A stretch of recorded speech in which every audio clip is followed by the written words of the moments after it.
Wrestling fans, are you ready? For the thousands in attendance and the millions watching around the world, let's get ready to rumble!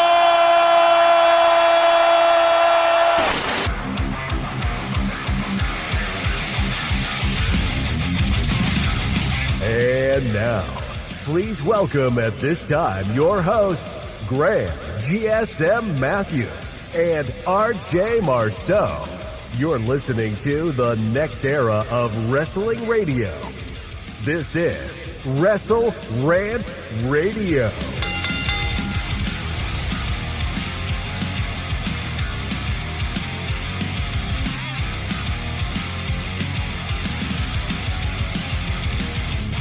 WrestleRant Radio coming at you here today, November 2nd, 2023. Lots to talk about. Per usual, we're talking about NXT Halloween Havoc Night 2 here today, Monday Night Raw. A really good show with that. An eventful Dynamite for better or for worse from Wednesday night from AEW. And Crown Jewel predictions coming at you on Saturday as well. Lot to get into. Mr. Marceau, brother, how you doing? Doing good. How are you? Doing great. How was your Halloween on Tuesday night? It was good. I had spin class, so I didn't actually get home till like 8:30. Didn't see any trick-or-treaters. But, I mean, it was nice. I dressed up for work. I was nice. Stitch again. But, yeah, it wasn't too bad. So you reused the Stitch costume from, what, last year? Oh, yeah, because I was Stitch, too, so I forgot we were both Stitch. I forgot about that. Molly wasn't Angel, was she? The last year? No, she was Lilo. Oh, Lilo. Okay, yeah, we got matching onesies with the Angels, the pink Stitch. I'm a Stitch aficionado, so I know all the Stitch lore.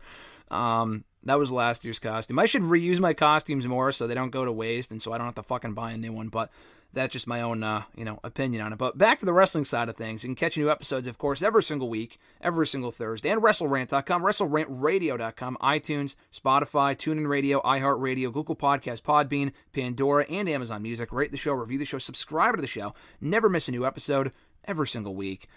So let's get right into it, Mr. Marceau. No time wasted here. I actually really liked Monday's Raw. I did not catch it live, and I was kicking myself afterward. It was the Mischief Night edition of Monday Night Raw, which I don't know. Have you ever recognized October 30th as Mischief Night? I think that's a Northeast thing, or maybe that's just a Connecticut thing. Have you ever heard of that before, by the way? I have no idea what you're talking about. Must be just a Connecticut thing or something within my circles from 20 years ago. October 30th at one point was recognized as Mischief Night. Obviously, maybe not anymore, but it was a long time ago in my neck of the woods, but maybe I'm just imagining things. Anyway, Monday Night Raw from this past week. I thought it was a really good show, and we'll kind of talk about the main talking points here.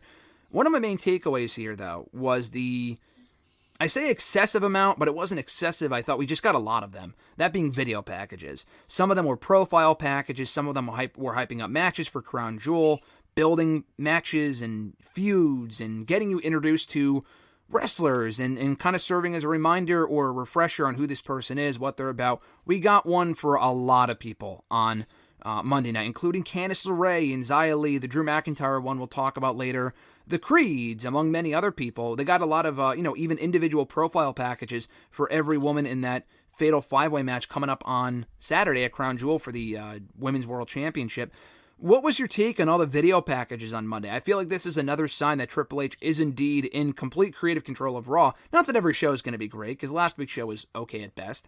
But this week's show is a nice step in the right direction in terms of attempting to get everyone over. But on the other side of it, you have to remember, you can't get everyone over at once. So what's your take? What do you think about all the video packages we saw on Monday night?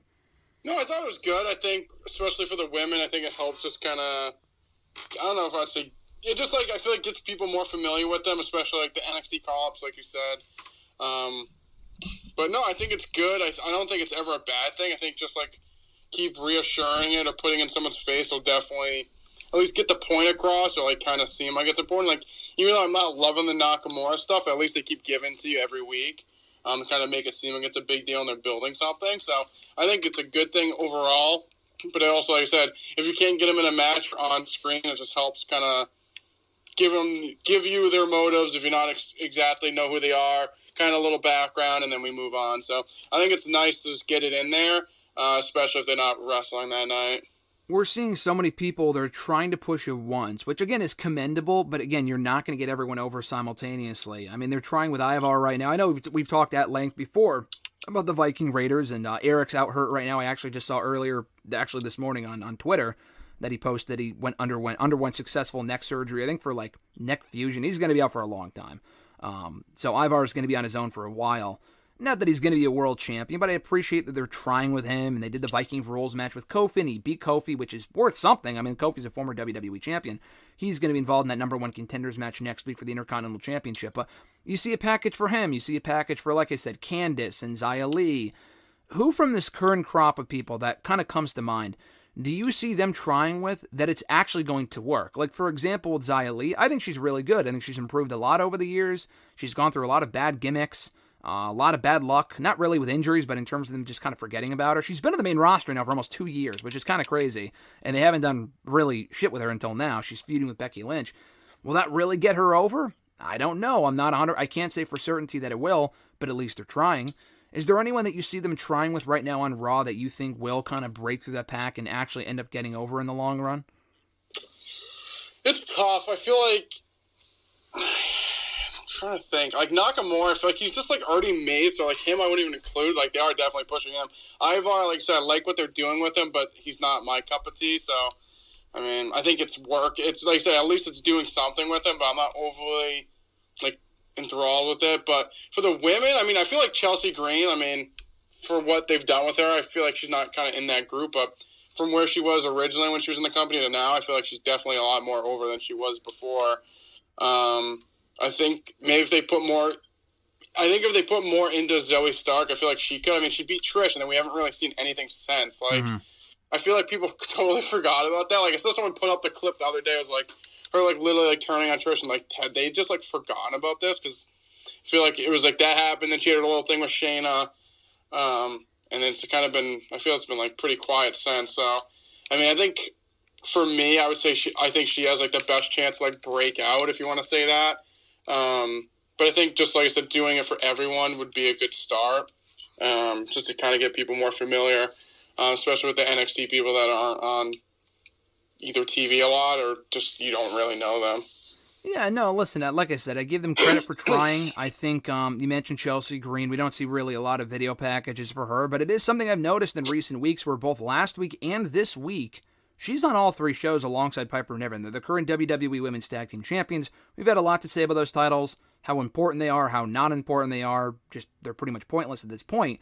But they were defended on NXT this week. She was involved in a trick or street fight this week. She's having a match on Friday with Piper against Shotzi and a partner of her choosing. They have a lot going on simultaneously, which is kind of cool, and they should be going across all three brands. So I like that. I wish we would see more of that with those titles and just with the women in general. I think that, they've done a good job with her lately, and they could be doing a better job with other people, but at least it's a step in the right direction. But one team that got a video package on Monday to kind of introduce you to who they were, what they were about, their background, were the Creed brothers. They made their Monday Night Raw debut, and I don't think... maybe they've been on Raw in a backstage segment. I don't think we've seen them wrestle on Raw yet. Maybe they've been on SmackDown. We've seen a lot of NXT people on SmackDown in the past. For example, Roxanne Perez had a SmackDown match about a year ago, and which I completely forgot about. So when she eventually gets called up, it's technically not her debut. It might be her debut in the terms of being her official call-up, but you know what I mean. But the Creed brothers were on Monday's Raw. They accepted the Alpha Academy Open Challenge from over the weekend on Twitter. Went in there, got a good video package, and had a great match. Not only did they have a great match, probably the best match in the entire show by far, they won clean. And again, I know it's Alpha Academy. They're not beating the tag team champions, and Alpha Academy lost a lot last year. But Chad's pretty over. Alpha Academy on the whole is actually pretty over. And they beat them clean. They got a good reaction. They were very impressive. The Creeds have come a long way in the past 2 years since they arrived in NXT, right around the NXT 2.0 era getting underway. They've been long overdue for a main roster call-up. They've gotten maybe 4 or 5 different tag title shots this year that they've lost in an attempt to regain the tag titles.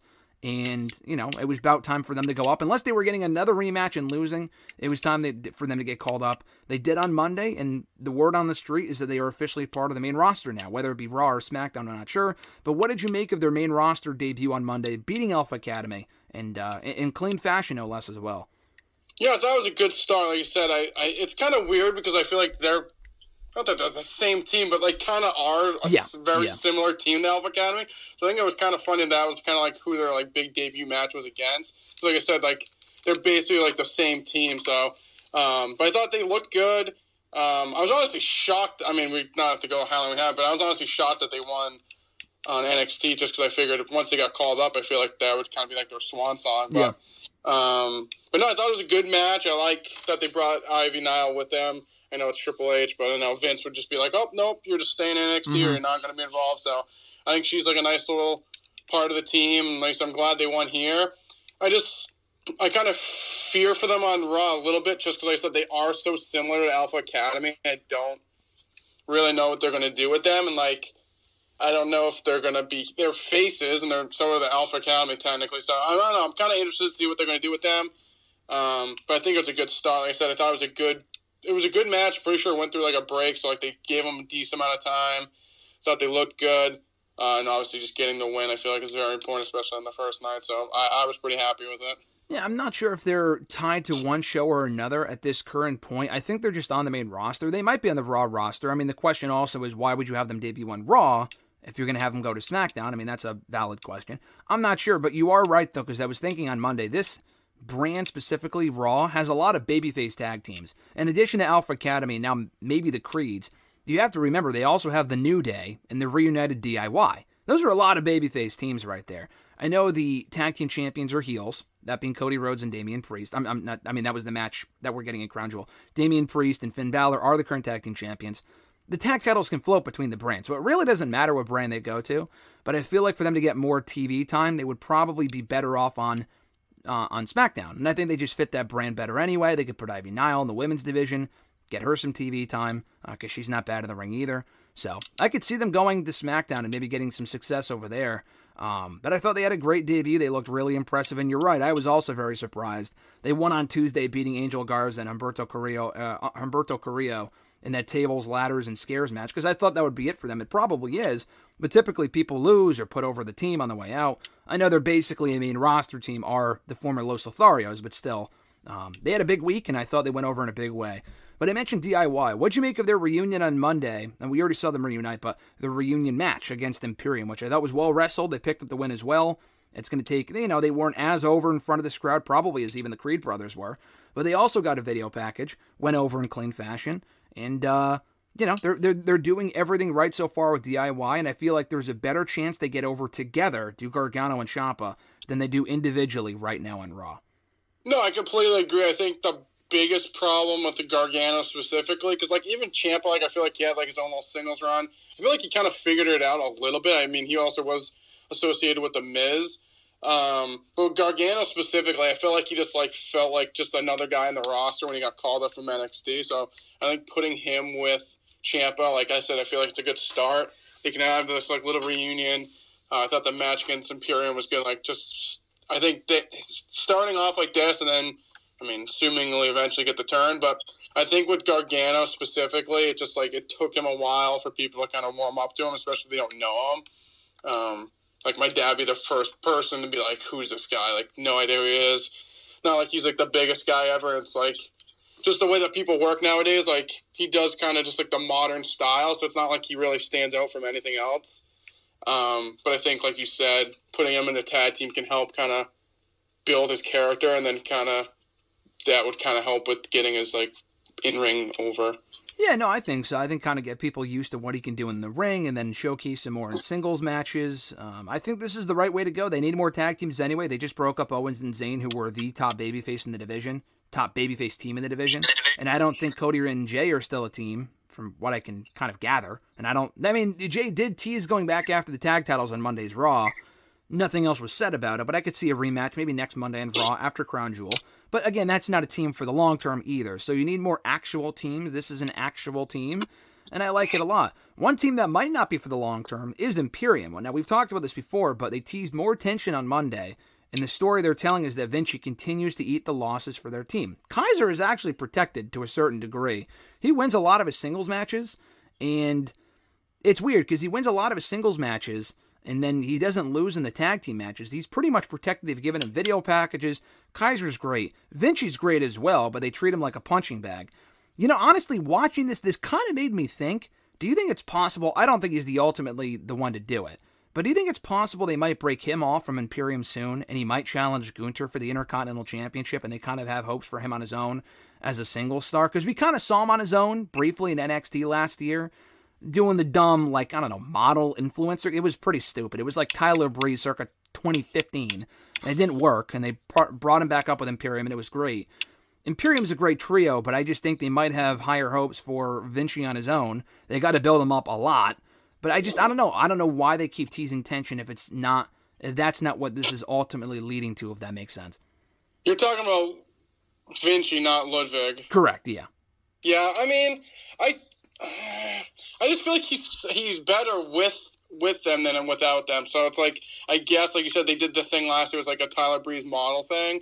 I think it could work with him, but I also just feel like he's better with Imperium. I mean, I guess we never really know. Like you said, last year they tried and didn't really go too far, but he also just, I don't really know how long the NXT run was. But they said there has to be kind of some method in their madness, if you want to say. Like you said, fucking Ludwig wins all the time. Wins pretty constantly. He's never the one that loses. So there has to be something, and it's not like they just have him get beat every time for no reason.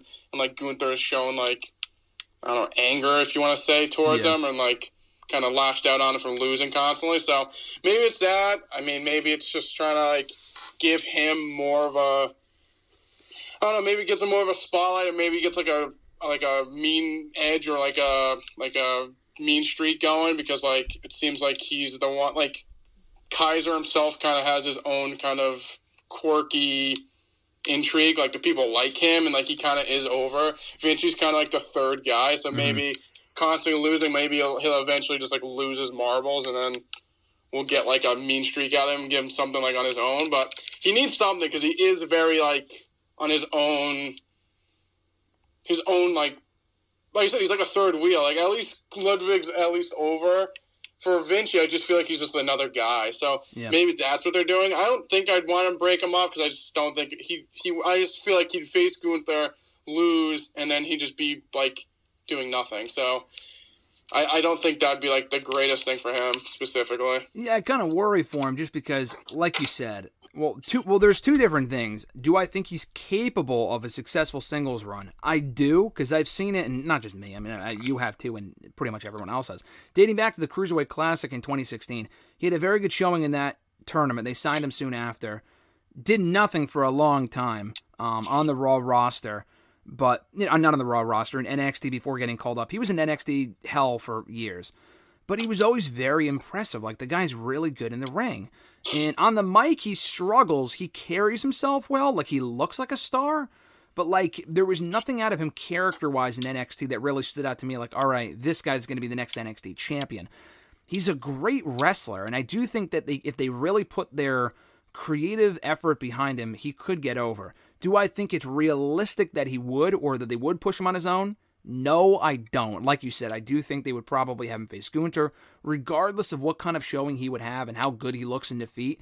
I just don't think they would push him, especially at a time. It's kind of like the AEW effect. AEW has a lot of great wrestlers and a lot of great people I think would be higher up in the card, but they almost have too many top prospects and almost too much good talent, to the point where Vinci's not someone, he's probably 15th to 20th down on the list of people I could see or would like to see as a world champion in this company. I think it'd be closer to him maybe being a mid-card champion, which is probably the better role for him anyway. But I don't know. It's interesting. I think we'll kind of see going forward where he kind of falls, and this has got to be leading to something at some point. They can't just be having him tease tension for no reason, and then just lead to nothing, which they've been doing this long enough. I'm ready for the next chapter, but it is something worth keeping an eye on. Now, another thing from Raw, the last big talking point, and we'll save the other stuff for Crown Jewel a little bit later on, with Cody Rhodes and McIntyre and whatever. They got a lot of people talking even before Raw started, because there was a rumor that ended up being true, that The Miz might be undergoing a babyface turn. And we kind of saw the first glimpse of it on Monday's Raw, and it appears they are headed in that direction. Gunther was on Miz TV, and they were talking about him just being champion. He's been champion now for over 500 days, blah, blah, blah. And he kind of gets into it with The Miz, who said, I was the first one to bring that championship to relevancy in recent years, which is true. And he's been treated like a joke, Gunther says, which is true. Miz called himself the biggest star in all of WWE, which is not true. I'm not sure why he would say that. That's pretty fucking laughable. But everything else that he said was true. Like, every time they need someone to step up, he does it. He hasn't won a fucking match all year, pretty much. He only beat Akira Tozawa maybe one time. That was it. Whatever. Beyond that, the guy never wins a match. So, he needs more credibility, but it looks like we're headed towards a Gunther-Miz matchup. And on next Monday, I mentioned it before, we're getting a number one contenders fatal four-way with Miz, Ivar, Bronson Reed wants another shot, and Ricochet. I feel like Ricochet's been in fucking like 10 of these things and never wins. So I'm not even really sure why they put him in there. I know they need a babyface probably to get pinned, but it's laughable that Ricochet's even in these matches. I like Ricochet, but they need to keep him out of these number one contenders matches. So it's those four next Monday. Number one contendership. I assume Miz wins, and if it's not, maybe Reed wins, or Ivar could win, and they save Miz for down the road. I don't know. The report also indicated he might be doing something with DIY. I don't know, like he's not joining DIY, but maybe he could do it. I mean, I assume it would be Miz and DIY versus Imperium one of these weeks on Raw, which kind of sounds intriguing. Before I give my take on it, what is your take, Mr. Marceau, on a babyface Miz, or at least a tweener Miz, maybe even temporarily, challenging for the Intercontinental Championship, and does it fall in line with everyone else's thoughts on this isn't going to work because Miz sucks as a babyface? I mean, I do think the Miz sucks as a babyface. I mean, I guess that's the first starting point. I think my biggest problem with it is like the classic saying, he went from the outhouse to the penthouse. Like like you said, he's lost constantly, and all of a sudden, what has he done to like justify getting even an opportunity to even contend for the title? Mm-hmm. So, I mean, I think that's my biggest problem with it. It's like they're gonna put him right in a program with Gunther, I guess, but like, I just don't see it working because, like you said, I just think he's just not a good babyface. But two, I just don't like how he's just going from losing constantly to then, oh yeah, we're going to give him a title up, like a chance. Even like I said, he shouldn't even be in the match. Like he hasn't done anything to even justify it. So I think it's I don't think it's going to work, and I think it's a bad idea just to begin with. But I guess we'll see. I just don't think they'd put him. And what happened on Raw, and then him being in this match on Monday night next week, I just don't see him losing, I guess. I mean, like I said, I think they could have him lose and then save that for another time. Like, they could have Ivar win, and yeah, he's a heel, but so is Bronson Reed, and he lost. I mean, they could do Ivar and Gunther, which kind of sounds intriguing. Ivar is actually really good in the ring, no matter how many times. He's been in the main roster for years now, and it's hard to give a shit about him, I get it. But he's also really good in the ring. I think a Gunther, Ivar, hard-hitting, big men slapping meat match that Big E would say would be fun. I think Miz will get the title shot at some point. He probably is winning that match on Monday. Here's my hot take on it. And I'm not just saying this as a Miz fan. I know the obvious answer. This is a skewed take, people. Listen, here's my hot take, my scorching hot take. Get your hand off the oven. You'll probably burn yourself. I like this. And I'm not saying I like this because I'm a Miz mark. Because you can't point to that as the reason. I'm not saying you would, but I'm just saying in general. You can't point to that as the reason. Because how many times have you and I agreed, but how many times have I brought up myself, whatever Miz has been doing the past year has been fucking terrible. Like, I can't point to the last time that what he was doing was actually entertaining. And I'm not saying he's not entertaining. I'm not saying Miz sucks. I'm not saying that at all. I'm just saying what they've had him doing for a very long time now has been channel-changing material. The tiny balls crap and all this other shit is fucking terrible. It's the worst. This is probably the worst I've ever seen The Miz in his entire time in the entire company. At least since he first debuted over 15 years ago. And that's just a fact. I mean, he's been involved in some pretty bad stuff for a very long time. Now, you might ask, why is this a good idea? You're right. He should have racked up some more wins before even being put in a number one contenders match. At least they're not just giving him a title shot outright, because that would be comical. He's at least going to win this four-way. He should probably win some more matches before then, make this a longer story. They should have had some more forethought put into this, because, like, why wouldn't he have won some more matches prior to this point? He's done nothing but lose for a long time. I mean, the LA Knight stuff was actually entertaining. I should say that. The feud they had was good. Beyond that, everything else he's been doing has been abysmal. I like this for a couple of reasons. One, he's a fresh face for Gunther to face. Gunther facing people in rematches is fine, like him and Reed Part 2. Hey, sign me the fuck up. I love their first match. But I don't want it, like I saw that tweet on Monday, like, oh, he's going to work with Ricochet and Nakamura. I'm like, we've already seen this. We've already seen Gunther face these people multiple times. I don't need to see that again. Miz, is a fresh face for Gunther to face and to beat. Miz will not beat Gunther, obviously. The other thing is that it's something different for The Miz. It can't get much worse than what he was already doing. It's almost impossible. Like, everything he's been doing has been awful. Whatever he's been doing has been so bad that whatever they do now with him, like him as a babyface, I can't see it getting much worse. If nothing else, it's something different for him. It's something different for the show. It's better than him out there hosting Miz TV every week, doing the same shit for fucking weeks on end, doing the same nonsense. And third point, the hottest take of them all, I don't think Miz is the worst babyface in the world. Yes, he's a natural heel. He's always been a better heel, obviously.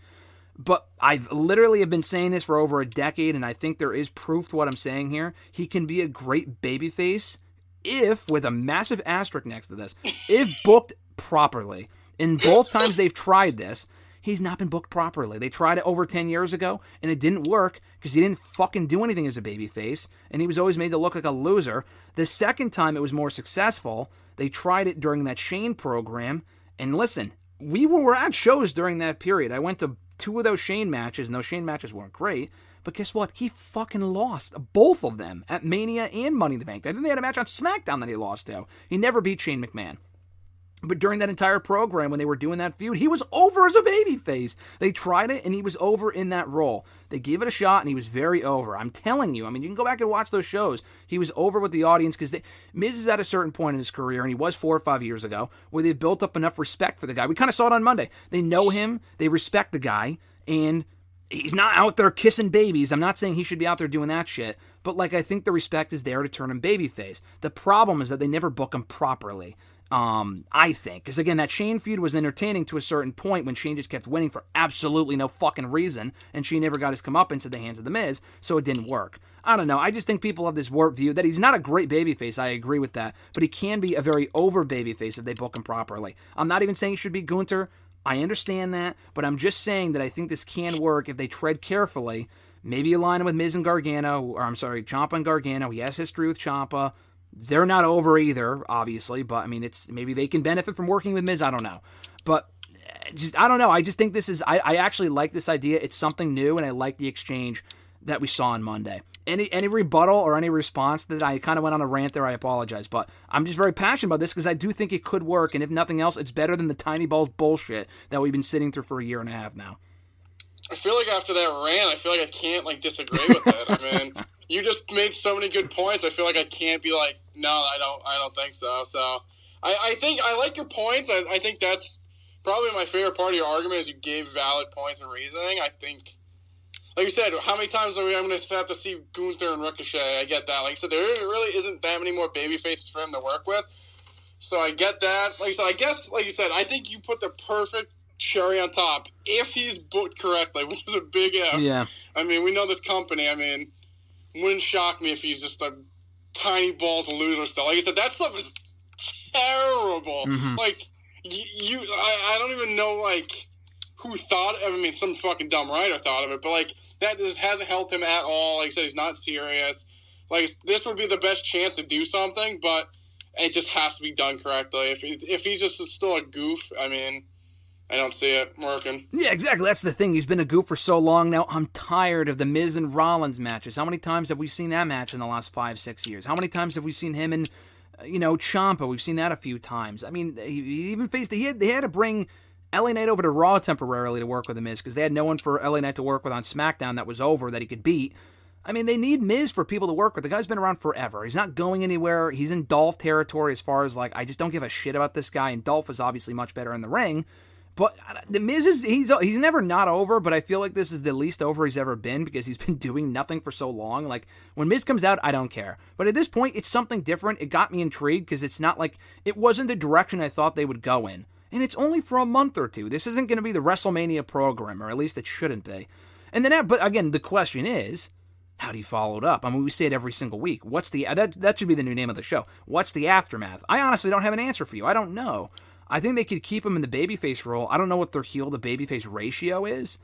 We've seen him and Nakamura before. Him and Bronson Reed, maybe. I don't know. I mean, again, he has to be booked properly. If he's just in there putting people over, which he should be. I get it. But he also should be winning more matches, too. That's the problem. He's lost so many matches, it's hard to care. He needs to beat a couple people that can absorb the loss. Maybe not Nakamura. I don't know. I got to look at the heel roster on Raw to really think who can he beat that it would matter or people give a shit about. I don't know.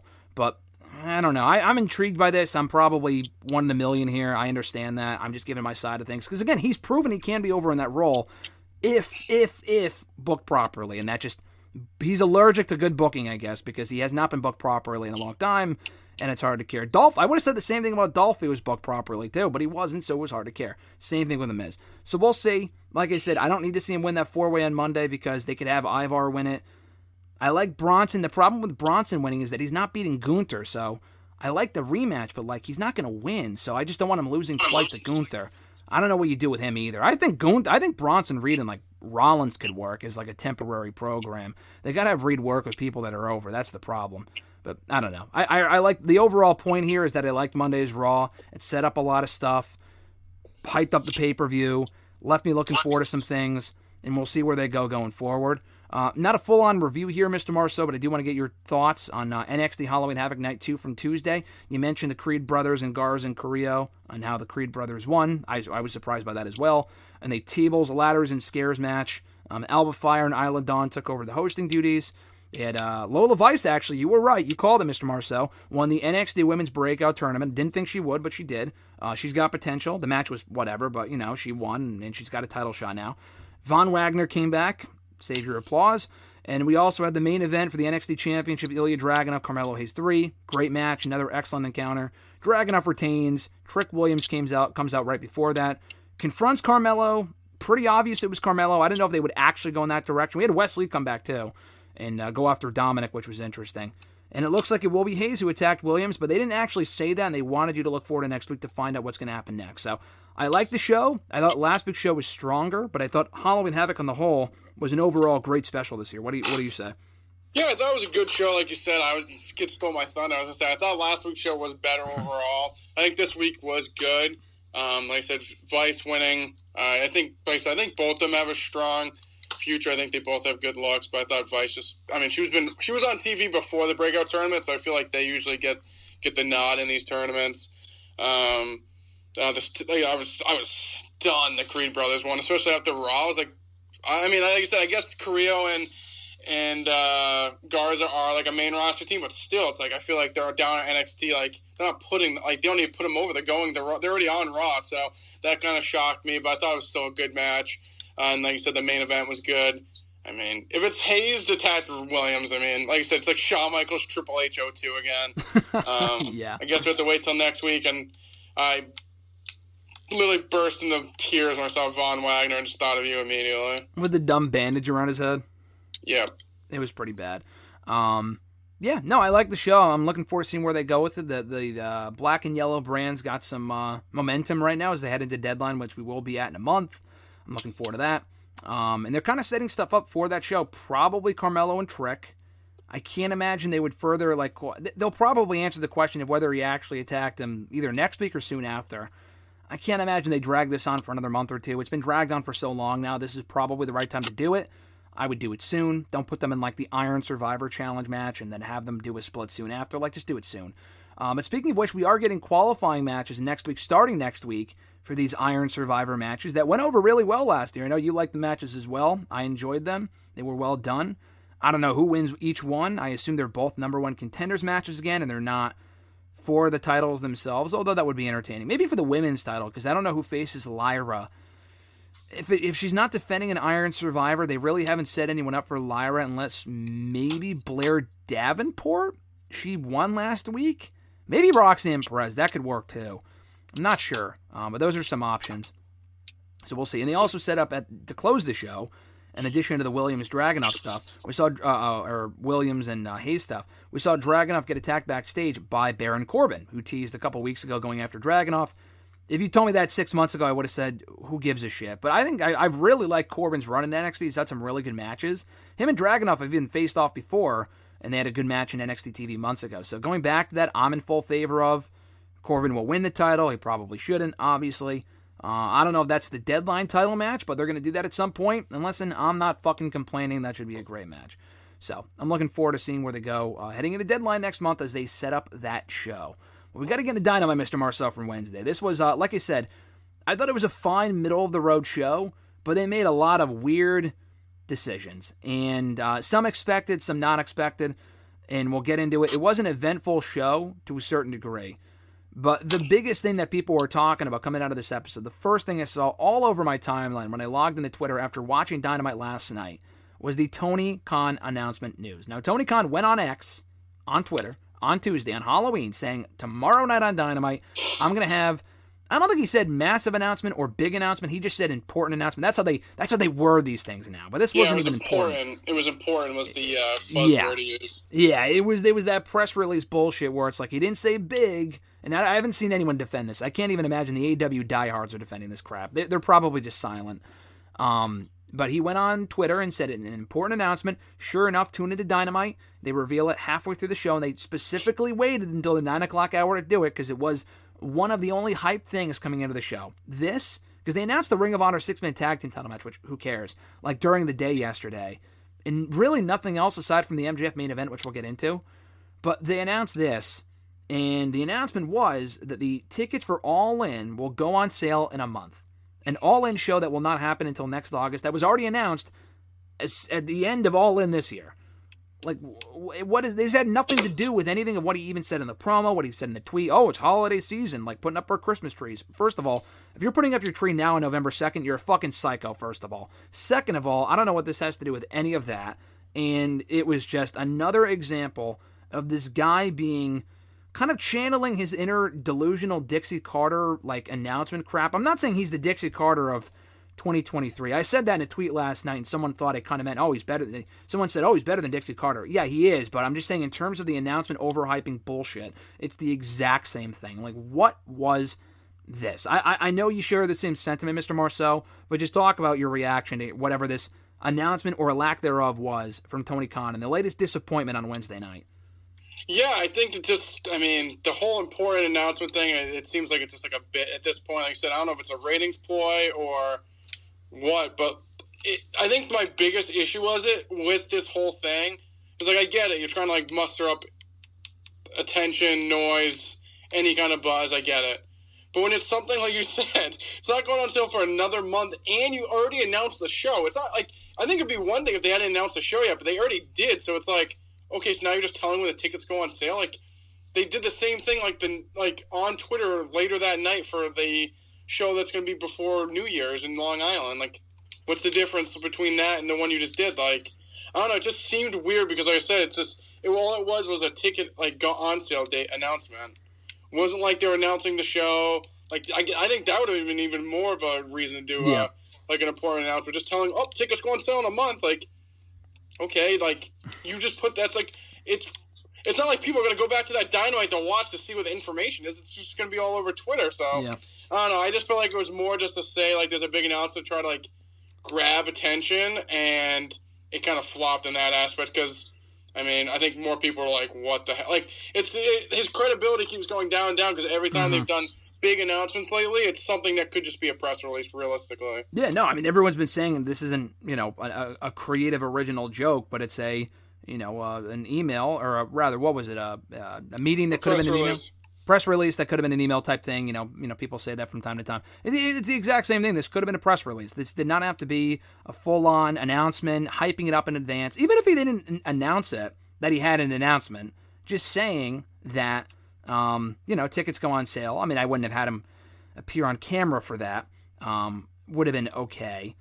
The funny thing is that I just don't understand what qualifies as an announcement. Because last week, I'm watching Dynamite, and maybe I missed something. They didn't announce it ahead of time that they were going to announce this. But when I'm watching Dynamite last week, it was right before the main event. They didn't have Tony Khan on camera. They announced it during the introductions for a match that they're having the World's End pay-per-view. We didn't talk about it last week, but they're doing another pay-per-view to close out the year. It was rumored. It's been confirmed. It's in Long Island. World's End makes me think of the third Pirates of the Caribbean movie. But it's going to be their last pay-per-view of the year, December 30th. And they didn't really make a big deal about it. I mean, that's not a massive deal, but it's still significant. That's a new pay-per-view. And they kind of treated it like an afterthought. And they mentioned it again last night, but they didn't make a big deal about it when they first announced it. They made it official last week. Why does that not get a grand announcement, but this does? I mean, like you said, the key there is he loses more and more credibility when you do this sort of shit. It's going to make people tune in even less, care even less, and I can guarantee you it was definitely a ratings ploy. I mean, I don't work there, I can't tell you that as a fact, but still, I think it's pretty clear this was a ratings ploy because they advertised very little else coming into the show until, other than that MJF match, which they announced weeks ago. They needed something else, to kind of draw people in, and it failed. I mean, it's embarrassing. It was already embarrassing, but it's even worse at this point. And he's had an issue with this for a long time, but I've said this before. You can't give him an out. You can't give him an excuse. The guy's a wrestling fan. He's not stupid. But you could say whatever you want about Tony Khan. He's not a dumb man, and he has to know that this is going to disappoint people. He lives on Twitter. He's on Twitter constantly. He likes things from other fans constantly. A little weird, but you would think he would know that this was a bummer and that this was a disappointment. I was shocked that was by that announcement. I'm announcing that I'm shocked because that was very stupid. But I will give them some credit here. I did enjoy the show-long story thread and storyline of MJF trying to pick partners for the main event. And it ended up being the Acclaimed and Billy Gunn. I mean, that to me was also disappointing because they had teased Samoa Joe, and he shook his hand too, so I'm not really sure why it wasn't Joe. It could have been Wardlow. It really could have been almost anyone, but they went with the three goofs, and I know they've been... it made sense because they were already teasing that, but it's just the current crap that the Acclaimed and Billy Gunn are doing that I'm just not into. I don't want to see it in the main event. The match was okay. Bullet Club Gold won, as they should have. It was fine, and MJF got pinned. I like that. But I will say the main event itself wasn't anything special, but I wish Dynamite would do a better job and do this more often of tying a story throughout the entire show. WWE can do it too, but we see it all the time with WWE and Judgment Day. Not always the most compelling story, but we saw it on this show with MJF, and I thought it worked. The payoff wasn't great, but I wish they would do this sort of stuff more often. Would you agree with that, or do you have a different take on it? No, I think it definitely it would help, like, the rating fall off, which I feel like they see a lot. Mm-hmm. But besides, for me specifically, I love MJF, but what they're doing with him right now, like, it's not overly interesting to me. Like, the whole Roddy, Bennett, and Taven stuff, and Nicole, and then now the Acclaimed. I mean, to me, I don't overly love it, but like I said, at least it's like an attempt to kind of hold viewers, because, it seems like at this point, he's definitely like their biggest thing right now. Like, they have everyone basically in the company, like, after him, so it's like, I get why they're doing it, but I don't love what he's currently doing. So I do love it, but it depends on what we're talking about. So I guess the Roddy stuff, as we talked about before we went live here, has gone old to me. I mean, I enjoy Roddy and the Kingdom stuff, but he's still in the neck brace screaming Adam's name, the Max stuff. Like, that stuff is dumb. I would agree. That got old a while ago. They need to develop that story and move forward with it. It's been going on for way too fucking long. The Acclaim stuff doesn't do much for me personally. What I do love of what they're doing with MJF right now is that not each individual story necessarily, but the fact that he's involved in a lot of stories at once. And it's not something you typically see. But you have, realistically, it would make sense. Everyone is gunning for the world champion. The Acclaimed want to be his friends. Roddy's got an issue with them. That stuff's going on. The Guns want his Ring of Honor tag titles. Again, I know no one gives a shit about the Ring of Honor tag titles, and why would they? I don't give a shit. But, it's at least it's a story. Jay White's got his physical championship belt right now, which, why wouldn't Tony Khan step in as a boss and storyline and say, hey, listen, give it back to him? That doesn't make any sense. He's the champion, whatever. But you have the Jay White thing. You have Wardlow. Joe wants another shot. They teased Hobbs. What's your take right now on the various, feuds that he has going on at the moment involving the World Championship and everyone kind of gunning for him at the exact same time? I just think it's too muddied, if you ask me. Like, I understand, like, he's a world champion, you want everyone after him, but, like, the whole Ring of Honor stuff, and it's just, like, everyone and their brothers after him. Is the Custodian after MJF, too? I just feel like it's too muddied. Like, the whole Jay White stuff, I don't know. I'm not, like, in love with what they're doing with them either. But, like, why would Joe want another? He's literally lost to MJF, like, and he lost to Punk, too, so I don't know why he'd even get a title shot. But, I don't know, I just feel like everyone gunning out. I feel like they're putting all their eggs in a basket of using MJF, and it's like they're not really making – like, he's the center of it all, but it's like, once if he got hurt, if he got hurt tomorrow, everything's based just around him, like, what would happen? Yeah, to your point. And that's my problem, I guess. Like, they're putting all their eggs in on MJF, and it's like, I get it. I really do like MJF a lot. I think he's great, but, like, I feel like if you put all your eggs in MJF, it's like if he gets hurt, you're screwed because literally everything's based around him. I'll give you both sides of it. I like it for the reason I already mentioned, but I also like it because he is the best thing on the entire show, so you might as well capitalize on it and have him all over the show. Not saying overexpose him, but he's easily the best thing going in that company aside. I like the Tony Storm stuff a lot too, but well, you're not a fan of it? Yeah, or do you think they go too much in with it because it works and it goes off what I've said previously about how like they take a good thing and they run it into the ground? It was good. I thought it was like different originally. I guess I'd say it was more different than good originally. I don't know. To me, it's not. I mean, it's fine. Like I said, at least it's something different. But I don't really love it. I mean, that's fun. I just feel like their women's division needs like a bomb to blow up and just rebook everything. It just, I don't know. Their women's division has a lot of issues. Yeah, there's a lot of different. I mean, they're trying to tell a different story there with Sky Blue and Willow and Julia. It doesn't really have my attention, but it's something. But yeah, no, I mean, their women's division, the title's changed hands a couple times. We haven't really seen Saraya since she lost the title. Like, why wouldn't she want it back? I don't know. It's a whole thing. But with MJF, he's the best thing going on the entire show for the most part, and I've enjoyed what they've done with him. That is one thing. The other side of it is what you mentioned. To play devil's advocate, you are correct. If he does go down with an injury, or let's say, I don't think this is the case, but let's say he does end up leaving. I don't think he does. I've already told you. I think he's re-signed a long time ago. Could he be gone by January's in 2 months? That's not far away at all, dude. Could he end up leaving? And then take all these storylines with him? All these storylines just go poof overnight. And it's like the Cody Rhodes thing, where it seemed like they had a couple things planned with him, and then he left, and they're like, oh, fuck, what do we do now? Not exactly the same thing. Cody Rhodes wasn't the world champion, but still he was the TNT champion, and it seemed like they had a couple things lined up, and that kind of fell through. And we kind of saw it, to your point, though, we saw that with Adam Cole. A lot of what we saw in Dynamite was revolving around MJF and Cole, and then Cole gets hurt, and they had to switch. They had to change pace. They had to change course with MJF and do something entirely different because Cole got hurt and he won't be back for a long time. So I think there definitely is credibility and truth to what you're saying, though. No, I completely agree. I like it because it is MJF, and I think that's like my biggest positive. It's like he is the biggest star, so I'm glad that they're doing something with him. But I just feel like you're also pushing your eggs all in on him. And like I said, once if he did it, like. I mean, we don't know. You seem pretty adamant that he's staying, but like if he didn't stay and they did all that just for him to leave, I just feel like it looks so bad. It makes the company look really bad. Yeah, for sure.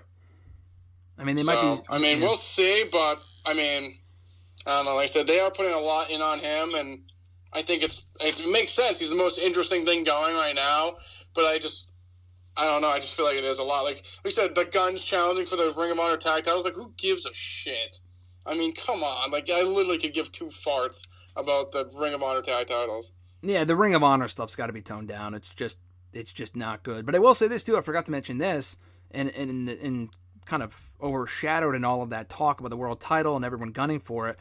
I haven't gotten your take on this because this was last Saturday, but we had MJF and Omega on Collision for the World Championship. In my opinion, I mean, I'm biased because I was there, but one of the best matches this company's put on all year. It's pretty obvious MJF was retaining, obviously, and Don Callis got involved as expected, but he didn't really factor into the finish, and it wasn't a lot of interference. It was just one thing. It was whatever. I thought the match was great. I thought it was an awesome match, one of the better matches all year. Straightforward stuff. MJF did some stuff we don't ordinarily see from him. He won clean. The story made sense. Trying to become the longest world champion in AEW history, and he did, and he was successful. So what's your take on that? What were your thoughts on the match from Collision and how it kind of went over? No, I thought it was a good match. I wish they kind of built it up more than like 3 days in advance. But I thought for like I said, especially for Collision, it's a huge match for the show. I thought it was really good. Like I said, it wasn't like overly like late. Like it was the Callis stuff was good because I think it was just very minor, which I feel like they always do like huge run-ins and shit. So I'm glad it was just kind of a small thing. But like you said, MJF losing was never really in doubt. Yeah, no, never really in doubt at all. We talk about injuries with potentially to MJF. You got to be careful with that. And Adam Cole, he's out hurt right now. Another guy out hurt for the rest of the year, or they said until the end of the year, and it's November 2nd. So does that mean he's only out for a month or 6 weeks? They didn't specify. Bryan Danielson getting hurt not in last week's main event, but rather against Andrade 2 weeks ago. That dream match that Tony Khan booked for no real reason. And it was a great match, don't get me wrong. But Danielson got hurt, and he still wrestled that tag team match hurt. I guess just to explain Yeah, maybe they didn't. So here's the thing. I don't know why they would do that. Maybe because they already announced it. I don't know why they did that match with Danielson if he was hurt. Maybe they didn't realize how bad it was until after that match was over. Because the night that he got hurt, apparently, he was facing Andrade. That same night, Malachi Black showed up and attacked him. So why wouldn't they just use that as the reason for why he's out and not Okada? I don't know. Because Malachi has not been on the shows. I mean, he was on the show on Collision, but it's weird. But anyway, so he's out hurt. He underwent successful surgery the other day for his orbital bone surgery. He's out for at least a little bit, putting a potential rematch with Okada at Wrestle Kingdom in jeopardy. I mean, listen, I love Danielson. He's another one of the best parts of the entire company when he's healthy. He's in his 40s now. I'm not saying he should retire, and I don't want him to retire. I think when he's in there and he's on. He's amazing. The problem, I think, maybe it's just because he wrestles a certain style. Obviously, age has a lot to do with it, and his body's broken down a little bit. I get it. He can still go to he's one of the best wrestlers in the world. But he just goes way too fucking hard, I think. And he's already got hurt, 3 or 4 times this year? He got hurt in the Iron Man match or Revolution. I think he got hurt in the Anarchy in the Arena match. He got hurt against Okada. And then he came back, and now he's hurt again, dude. Like, we got to wrap this guy in bubble wrap or something.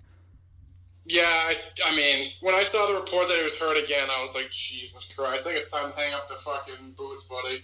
Yeah, he definitely got hurt in Anarchy Arena. I remember that. But yeah, I think it's been 2 or 3 times this year specifically that he's been injured. Just like, I like him a lot. Like I said, he's definitely getting older, so it probably doesn't help. But I don't know. He's great when he's on, but I just feel like he's been so injured this year specifically that I just don't want him to do really bad damage to himself. Yeah, I mean, listen, he doesn't have much time left. I mean, he said that this current run of his they always say this, but this run of his will be his last as a full-time competitor. His contract's up in September, and he's made comments that would indicate, yeah, could he stick around and be a producer? Obviously. Or do the occasional part-time match? Yeah. But he makes it sound like he doesn't really want to be under contract, not to go back to WWE, but so he can really do whatever he wants, pop up at an indie show and go do that here and not be really tied down to anything. And Meltzer kind of implied in a recent, on a radio show of his, that they wouldn't push back, because obviously, like with WWE, AEW also adds time onto people's contracts when they get hurt. It makes sense. You miss the time that you're supposed to be contracted for. People shit on it when they did that with Luke Harper years ago. Listen, it makes sense, though. I get why it's dumb, but I get why they do it.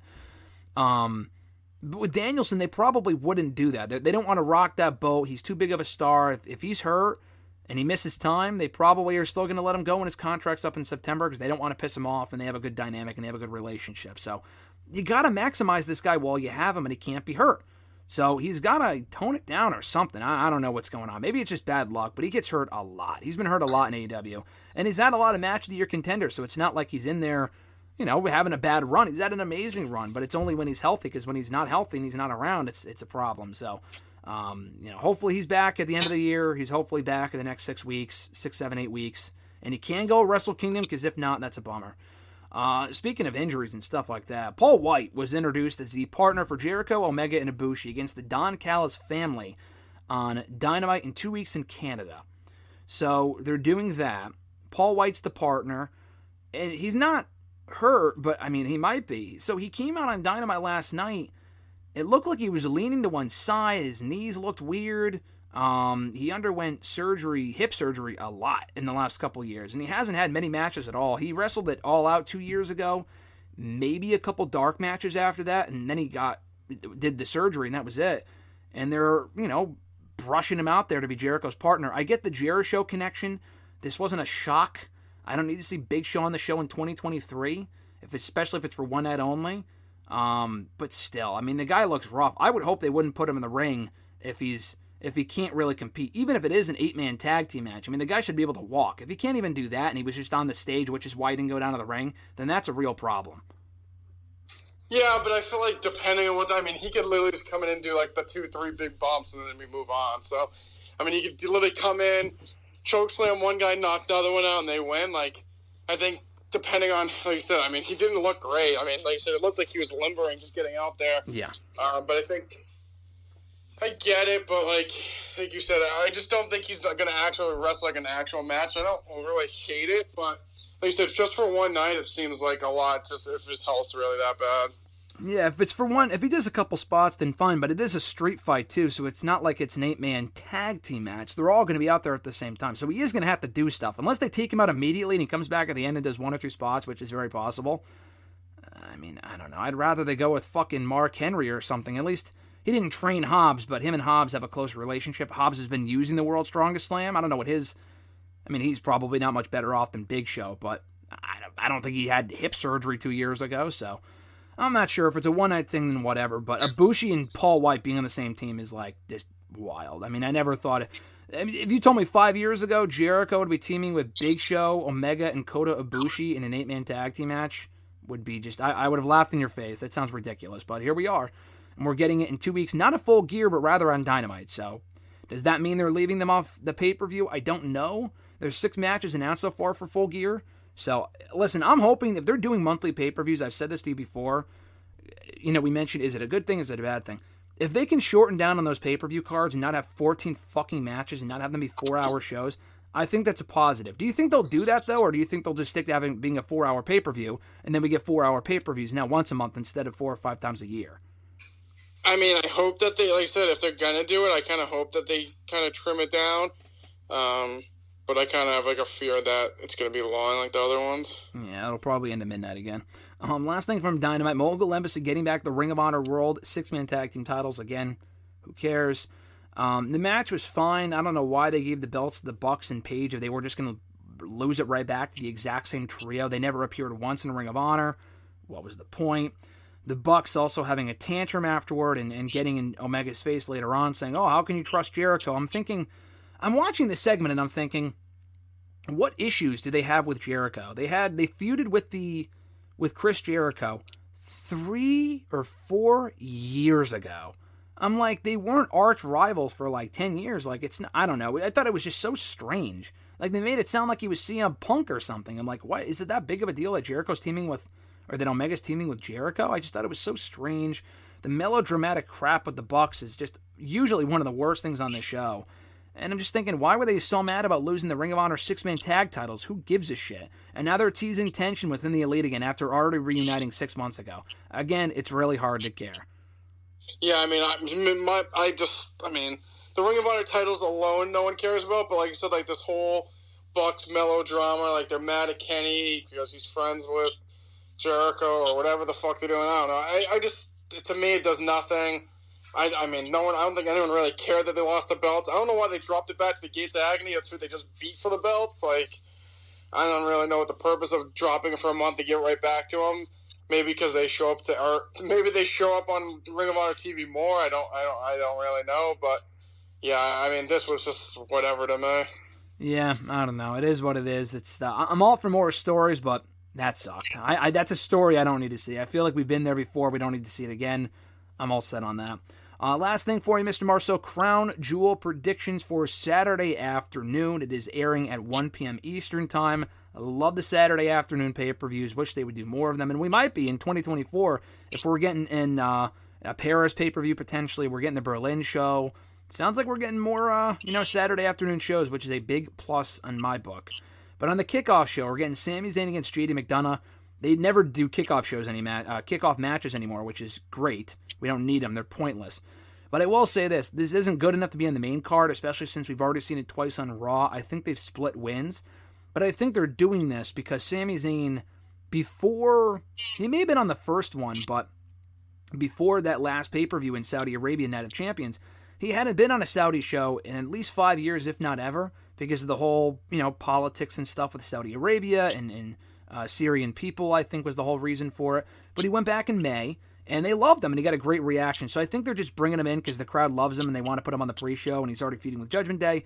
Not a big storyline, significant match, but it is what it is. Safe to say Sami Zayn wins here, though, right?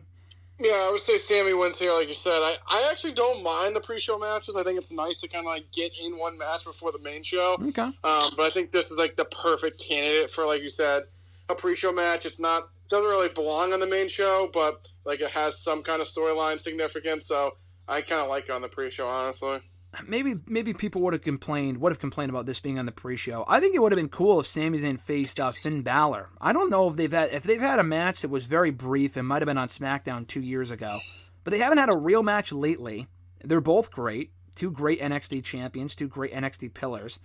I think that might have been too big for the pre-show, though. We've just seen Sami Zayn and JD McDonough before, which is why this isn't really interesting to me, but maybe Balor and Zayn was too big for the pre-show. I don't know. Yeah, no, I like I said, I think just doing, like I said, maybe it's more just to get Zayn on the show because they have such a good, like, he gets over, but I'm fine with it. Yeah, it's fine. Speaking of the Judgment Day stuff, Damian Priest, not Finn Balor, facing Cody Rhodes. Again, I think they're doing this. Finn Balor and Cody on paper is kind of the more appealing matchup, but two things. One, Damian Priest is Mr. Money in the Bank. If they really want him to be taken seriously as a potential world champion or championship contender at some point, he's got to have big pay-per-view matches, even though I don't think he's winning this one. And two, we've seen Cody and Finn a lot this year. They've already done the match 3 or 4 times.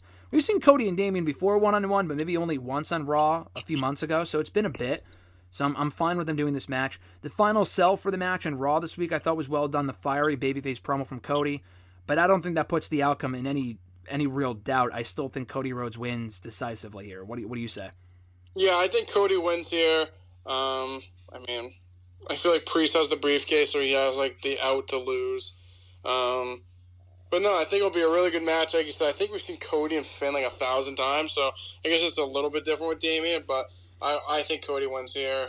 I don't see Priest beating him.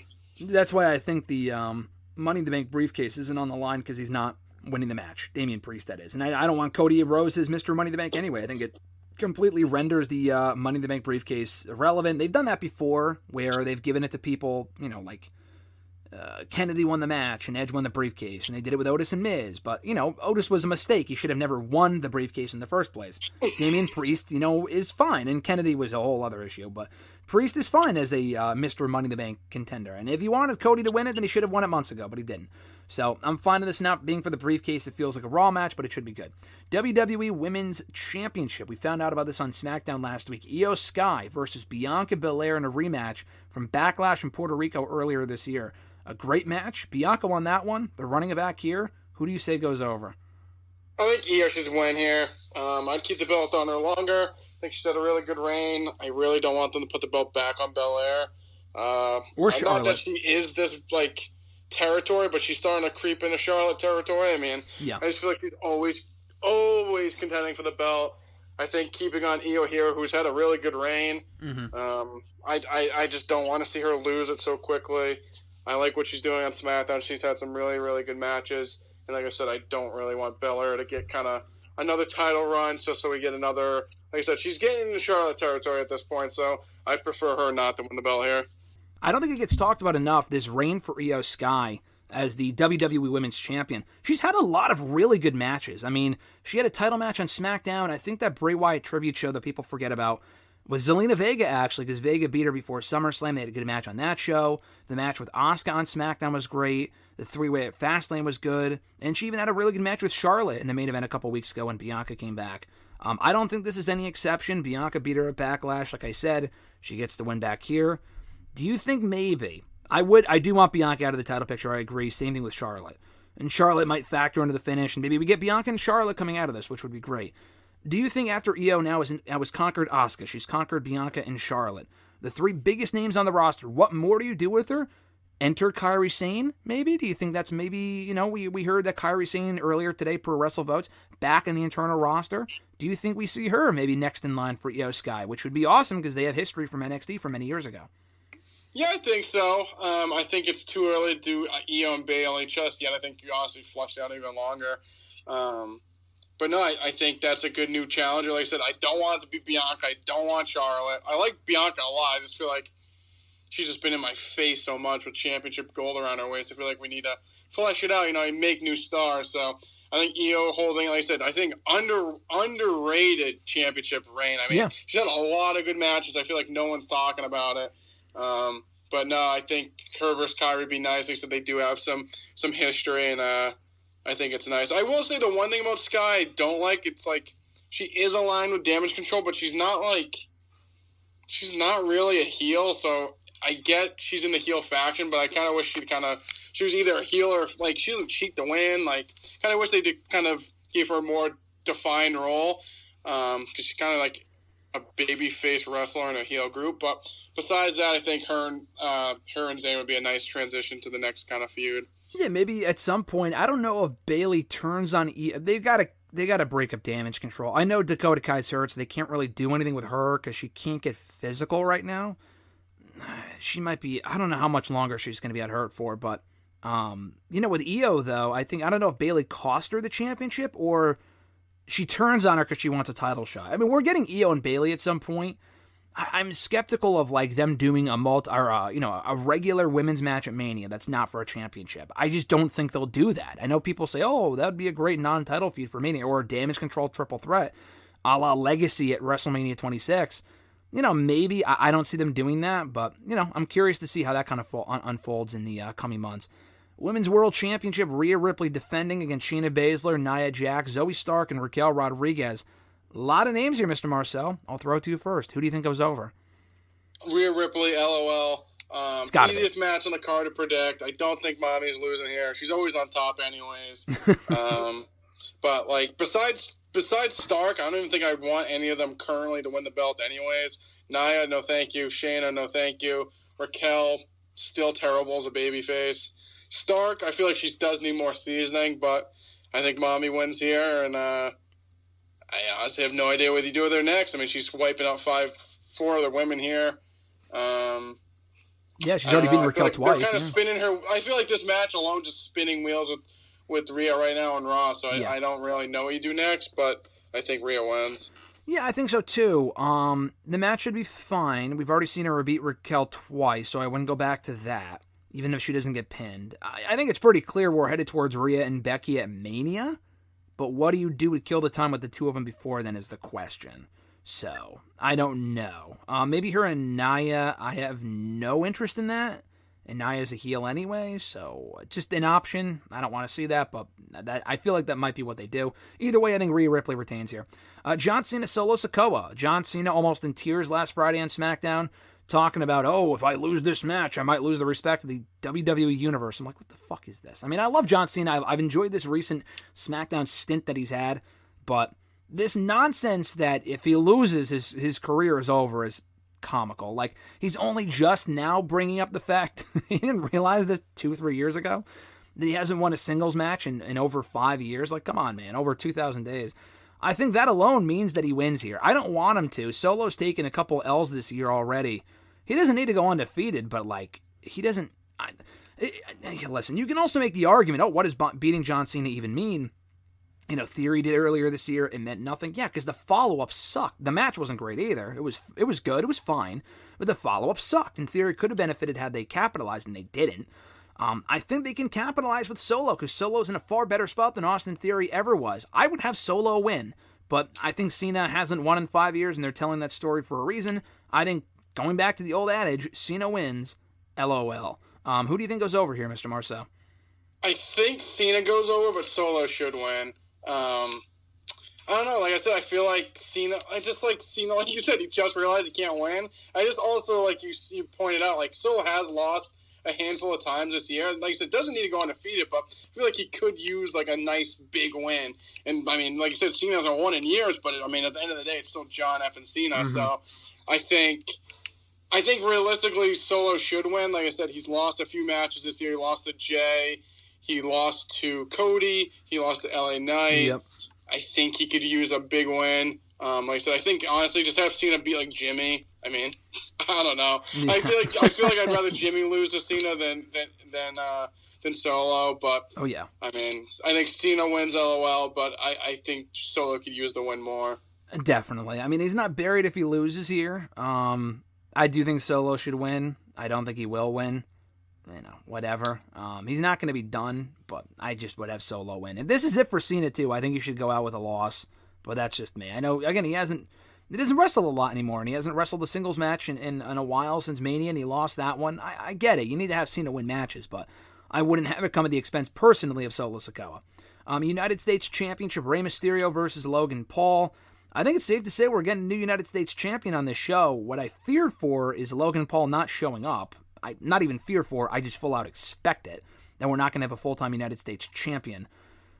That's a bummer. I do think, I like Logan Paul as champion. I think it might be, I say it's too soon. They just haven't really overly teased it lately. Like Santos costing Ray the title, I do think that would work. I don't know if they do that on this show. But I do think Logan Paul, regardless, maybe even clean, walks out the new United States champion. What do you think? Forgot this match was on the card. This is the most predictable match. Logan Paul wins clean as a whistle. I mean, I could bet my whole life savings that he's going to win this match. I don't love, like I said, I don't love if he wins. And I don't think he's going to show up every week, and that just gives another champion on SmackDown just not being on the show. I guess Fox doesn't care.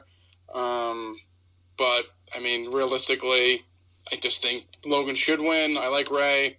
I don't think he really needs the belt. The whole Santos thing, I mean, I think the turn's coming eventually. I don't think he's going to get cost here. I think it's more like I never got my title opportunity. I don't think he even faced. I thought he was supposed to face.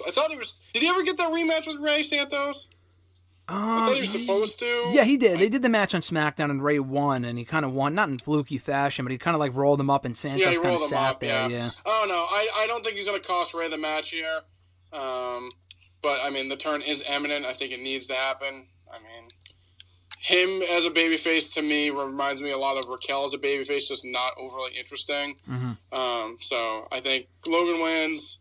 SmackDown doesn't care they have any regular champions on the market, and Logan Paul wins, and then we eventually get the Santos Ray feud. Yeah, I think we also get Logan Paul and LA Knight eventually, and Logan Paul, which they teased on SmackDown, I think last week or the week before. Logan Paul versus Kevin Owens. They teased that backstage at SmackDown. I think that might be the Rumble match.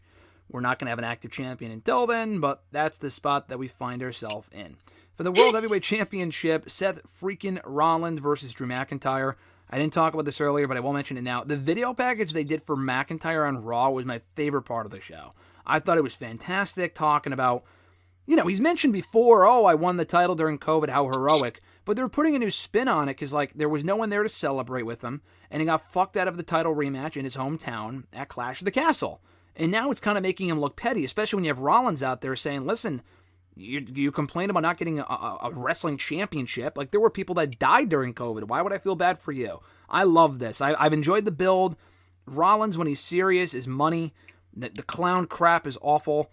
But, you know, Rollins in the ring is great. Rollins, when he's serious, is great. McIntyre's been great, period. The whole character arc with him has been awesome. I think the match will deliver. I like this a lot. Rewatch the video package if you missed it. It was excellent. But I will throw it to you, Mr. Marceau, for the official prediction, because, you know, this is probably the more unpredictable match on the show. What do you think? I was going to say, this is the most unpredictable match on the show.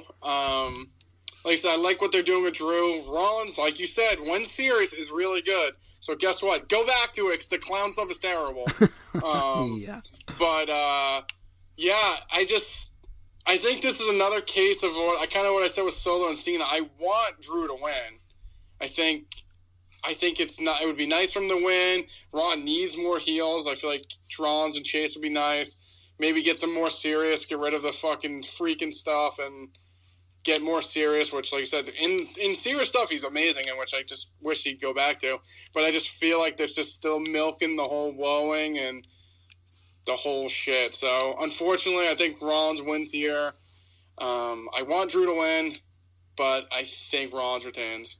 Yeah, I think Rollins retains. I think another loss for McIntyre could further drive him off the edge, though, to be fair. So I don't know if we get the heel turn on this show specifically. It could be Raw. It could be Survivor Series. Maybe they team up and he turns on him there. I don't know. I would like to see more from them, though. I do. I would like to see maybe even McIntyre take the title in a rematch after turning heel. I'm looking forward to this, though. Again, not only for the story, but the match itself should be great. I do think Rollins retains. But the undisputed main event of the show is for the undisputed WWE Universal Championship. I mean, you mentioned already twice, this is the most predictable match in the show, as far as other matches. This also, the entire card is pretty predictable, but, you know, there's a lot of good matches, so it is what it is. But Roman Reigns defending against L.A. Knight. Now, does L.A. Knight have a single shot in hell of winning the championship here, Mr. Marceau? Could we see an upset, or do you think Roman Reigns retains? LOL, and if so, I mean, that's a pretty obvious answer. But, like, how do you see this playing out? Does LA Knight look good in defeat? Which we joke about, like, means nothing. But I think here it could mean something. He's been so hot lately. They've done everything right with him going into this pay-per-view. A loss won't kill him, but it's all about it's all a matter of how they follow it up. So how do you see this playing out? Who do you see going over? Honestly, totally forgot this match was on the card. What? I know. Wow. Honestly, Roman's going to win, LOL. I mean, I have a better chance of going to the moon tomorrow than LA Knight winning here. Honestly, I mean, like I said, I think he loses. You can say, looks good in defeat, whatever. Honestly, just give me him putting Roman in the BFT and then Solo hit him with a spike all of WrestleMania, and I'll just be happy. So, Roman That's wins. awful. I want that finish just to see the internet melt. I mean, I think LA Knight could lose in 2 seconds, and I don't think he'd be buried. I mean, he's just so over. But if you wanted an actual finish, that's what I want. The BFT, as he's about to hit it, Solo spike, internet cries, Roman wins. We move on. In all seriousness, though, what is worse if they do that, which is such an unoriginal finish, and they run it back again? But what's worse, though, they do that again for the millionth time, or Roman just wins clean? Roman beating him clean, I feel, is worse. It is, I think, because, I mean, we complain about all this interference, but, I just feel like if Roman has to cheat to beat all these other people, but he doesn't have to cheat to be the biggest babyface in the company, I just don't think is a great endorsement of Knight. I know we complain about the interference, and rightfully so, and it's not creative at all, because we've seen it so often for 3 years now, but I just feel like it makes sense, because I don't want LA Knight taking the clean loss. He would be fine, but I just don't know if it sends the best message. No, I completely agree. Like I said, I literally, to this point, just think it's going to happen, the interference. I wish it was more creative, like you said. I feel it's, like you said, Solo hits him with a spike, Roman Spear, LOL, he wins every time, but, yeah. I mean, maybe Solo tries to help, and we get Cena out there, and it's just more pandemonium than more just that kind of same finish they use, and maybe Jimmy uses a hot route audible and somehow helps Roman win. But I mean, Roman's winning. There will be interference. Like I said, I think I'm just more spiting. I think it would be funny if they did the WrestleMania finish, and then people would cry on Twitter, just for my enjoyment. Hey, me too. I'd be one of them. You can keep an eye out for my tweet when that happens. Like at Mania, when it happened with Cody, and then you texted me right after, as you said you would. You lived up to your word. Roman's going to win, LOL. Same thing on Saturday. So, do you think the match is going to be good? That's another hot topic, too, because, LA Knight's not Bret Hart in the ring. Neither is Roman Reigns. And Roman's, they're not even hit or miss, because I feel like even the fact alone that Roman's been champion for so long, he's probably not losing, but I say probably, you don't know. I think he's losing it at Mania, but there's always the chance that they pull a shocking upset, and that little doubt alone makes those near falls great, especially with someone as over as LA Knight. I'm not saying it's the same match, but I feel like this kind of gives me Rock and Hogan vibes from 18, where the crowd alone will carry the match more than anything they'll actually do in the ring. No, that sounds about right. I think the match will be a lot of fun. I mean, if it's a dud, it's a dud, but I think they would go in there and have a pretty fun match, and the crowd is over behind LA Knight enough where it's going to make it a fun match, more than him doing a, tope suicida or Roman Reigns doing a sharpshooter or something like that. So, we'll see. I'm looking forward to the match. I'm looking forward to the show. It's going to be a fun time on Saturday afternoon. Crown Jewel. We'll talk all about it here on WrestleRant Radio next week. New episodes every single Thursday on WrestleRant.com, WrestleRantRadio.com, iTunes, Spotify, TuneIn Radio, iHeartRadio, Google Podcasts, Podbean, Pandora, Amazon Music. Be sure to rate the show, review the show, subscribe to the show. Never miss a new episode every single Thursday. Mr. Marceau, brother, enjoy the rest of the week. You got your birthday coming up in 2 weeks here on the show. I'm not even sure if I'm talking to you on your birthday itself, but that's the big count. For screw Crown Jewel, you got the birthday coming up, big 3-0 in 2 weeks. I'm not sure if you want me to remind you of that, though. Oh, God, you gotta remind me again. I know, 2 weeks. Literally 2 weeks in the day, so. Yeah. We'll see, pal. Exciting stuff, pal. I'll talk to you soon. All right, see ya. Join Graham, GSM Matthews, and RJ Marceau every Thursday as they run down their weekly wrestling rants, offer expert analysis, host exclusive interviews, and more. Subscribe today on all your favorite podcast platforms and never miss an episode of WrestleRant Radio.